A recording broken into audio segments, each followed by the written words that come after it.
Nói tới Lào, bạn thường hay nghĩ về những địa danh nào? Thủ đô Viêng Chăn hay cố đô Luang Prabang? Có một điểm siêu hút khách du lịch khác mà gần đây mình mới biết, đó chính là thị trấn Vang Vieng. Vang Vieng cách Viêng Chăn khoảng 130 km và là một vùng có khí hậu mát mẻ, phù hợp cho cả nghỉ dưỡng và du lịch khám phá mạo hiểm. Nếu ai yêu thích thiên nhiên thì đây là điểm đến không thể bỏ qua khi đi Lào. Hãy cùng Noah đi từ Viêng Chăn tới Vang Vieng ngày hôm nay nhé. Ok. Hi. Xin chào các bạn, lại là Noah đây. Bây giờ bọn mình sẽ trả phòng khách sạn để đi Vang Vieng. Mình đã nhờ khách sạn đặt luôn xe từ hôm qua. Mình mua vé chuyến 12 giờ nên tầm 11 giờ 30 thì có lái xe tới đón rồi. Giá vé là 150.000 kíp một người. Xe này thì chỉ là xe trung chuyển thôi, bọn mình sẽ đến xe lớn hơn và chờ. Mình chọn cái chuyến đi này vì đây là chuyến có vẻ hợp lý nhất. Đến nơi thì là tầm hơn 2 giờ, lúc đấy là check-in khách sạn ở trên Vang Vieng là vừa.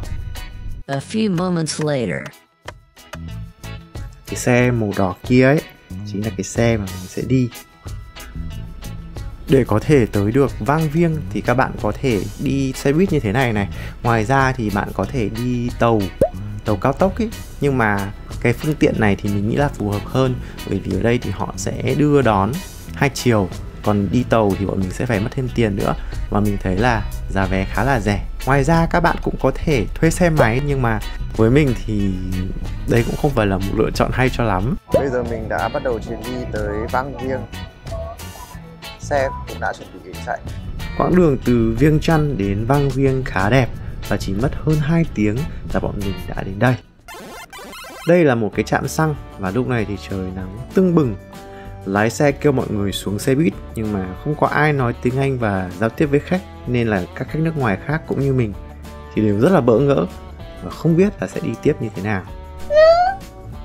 Sau cùng thì thấy một anh chỉ lên xe túc túc và thế là mình lên trên xe luôn. Chuyến này thì có rất nhiều khách Tây đi du lịch nhé. Ở góc này thì đã thấy những dãy núi rất là hùng vĩ rồi. Ấn tượng ban đầu là ở đây có vẻ vắng nhưng rất yên bình. Excellent. Ta-da! Mình đã có mặt tại thị trấn Vang Vieng. Từ đây về đến nơi mà bọn mình thuê thì chưa tới 1 km nên là hoàn toàn có thể đi bộ được. Bụng bây giờ thì khá là đói nhưng chắc phải cất đồ cái đã. Đây chính là cái ngõ vào hostel, khá là hẹp và cần đi qua một cái cây cầu nhỏ xinh bắc qua một con suối. Homestay này có tên là Riverside Garden Hostel. Mới bước vào thì thấy khá là xinh xắn. Anh là người Việt luôn à? Hóa ra chủ của hostel này là hai anh chị người Việt. So với giá thuê phòng rất hạt rẻ thì phòng ở đây khá là rộng rãi. Phía sau thì có view nhìn ra núi rất là đẹp. Super. Chưa gì thì mình đã nhìn thấy một cái dấu hiệu cảnh báo sự thay đổi thất thường của thời tiết. Vâng, trời không mưa đâu, mà là mưa rất to. Đành ôm bụng đói đi ngủ, chờ tạnh rồi đi một thể vậy. 2 hours later. Hơn 4 giờ chiều, tiếng dù lượn máy đã đánh thức mình dậy. Vang Vieng rất nổi tiếng với những trò chơi như thế này. Và mình hỏi sơ bộ thì muốn chơi dù lượn như thế này thì mất tầm khoảng 100 đô một người. Thực ra thì cũng không phải là quá đắt so với những cái vùng khác đâu. Bây giờ là buổi chiều và trời khá là mát. Sau cơn mưa xong thì không khí rất là trong lành và khá là thoải mái. Bây giờ thì mình sẽ bắt đầu đi ăn tối. Cái cây cầu hồi trưa bây giờ mình đi lại thì thấy khá là hay. Đi bộ một đoạn thì mình phát hiện ra cái quán này chịu khó mở sớm nhất. Và bụng thì rất là đói rồi, mình bước vào luôn. Tên quán là Green Restaurant. Mọi thứ đều giản dị. Quán này thì có view siêu đẹp.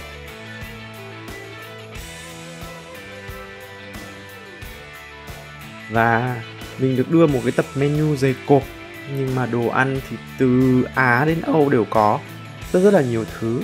Nhưng mà mình nghĩ là mình sẽ gọi nhiều, bởi vì trông có vẻ khá là ngon. Sau cùng Đây là những món mà bọn mình gọi được. Sinh tố chuối, siêu ngon. Lạp bò, món rất là đặc trưng của Lào. Và sau đây là một số món Thái. Có tôm yum gà, cơm rang gà và sơn thầm, tức là salad đu đủ. Đây là món lạp bò. Món lạp bò này cũng hơi cay cay một xíu nhưng mà ăn khá là ngon. Ngoài lạp bò này ra thì sẽ còn có lạp gà và lạp cá nữa. Nhưng mà vì là hôm qua mình ăn một món tương tự như lạp cá rồi, thì hôm nay là mình sẽ ăn lạp bò. Vừa ăn thì bọn mình vừa được ngắm khinh khí cầu. Ở đây thì họ sẽ có 2 cái giờ, buổi sáng lúc bình minh và buổi chiều lúc hoàng hôn là họ có bay cả khinh khí cầu này nữa. Rất là đẹp. Bên cạnh đấy thì thi thoảng sẽ nhìn thấy cả dù máy. Mình có tìm hiểu sơ bộ thì giá để mà có thể đi khinh khí cầu này là khoảng gần 100 đô và sẽ bay trong khoảng 25 phút. Như thế thì đây là nơi có khinh khí cầu rẻ nhất mà mình biết. Ở Bagan của Myanmar hồi năm 2018 ấy, mình hỏi thì giá khinh khí cầu ở bên đấy đã là hơn 200 đô một người rồi, nhưng được bay lâu hơn, đâu đấy tầm khoảng 40 phút. Nhưng với những ai muốn trải nghiệm khinh khí cầu thì có lẽ ở Vang Vieng là nơi phù hợp và rẻ nhất. Ăn xong xuôi, bây giờ bọn mình sẽ khám phá quanh quanh xem có gì ở đây nhé. Đầu tiên là những cái ngôi nhà ở đây thì có phong cách khá là giống với các cái khu vực miền núi khác. Đặc biệt là mình thấy có một số nét giống với cả là làng Mae Kampong ở Chiang Mai. Ở gần đó thì có một cái ngôi chùa và là ngôi chùa nổi tiếng nhất ở đây. Các cái quán ăn vừa rồi có một đoạn thôi, tên gọi là Wat Hat. Ở đây có mấy cái cổng vào chùa liền. Mình vào thì bắt đầu là cổng phụ nhé. Đây thì mới là cổng chính. Tượng Phật ở đây có phong cách hơi khác so với các nước mà mình từng đi. Các cái nét của Phật thì mềm hơn so với tượng Phật của Thái. Nhìn chung, ngôi chùa ở đây tương đối là cổ, khá là nhiều tượng Phật và họ giữ nguyên lại cái sự cổ kính đó của ngôi chùa này.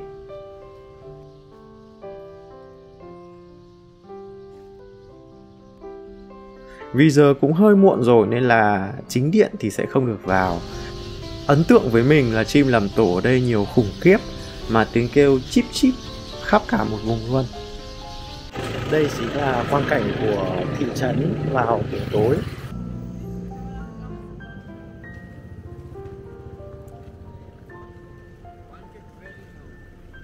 Cũng khá là nhộn nhịp, nhưng mà đây là một thị trấn nhỏ thôi, cho nên là cũng không có quá là nhiều cái nhà lớn. Ngay gần đó thì lại là một ngôi chùa khác. Mình có lên trên này để trèo chơi vui một xíu, rồi sau đó tham quan sơ bộ ngôi chùa rồi đi về, bởi bây giờ là đã khá là trễ rồi nên là chùa cũng không còn mở cửa nữa. Yeah. Sơ bộ thì Vang Vieng rất là yên bình. Ở đây thì tối rất là mát và vắng hơn.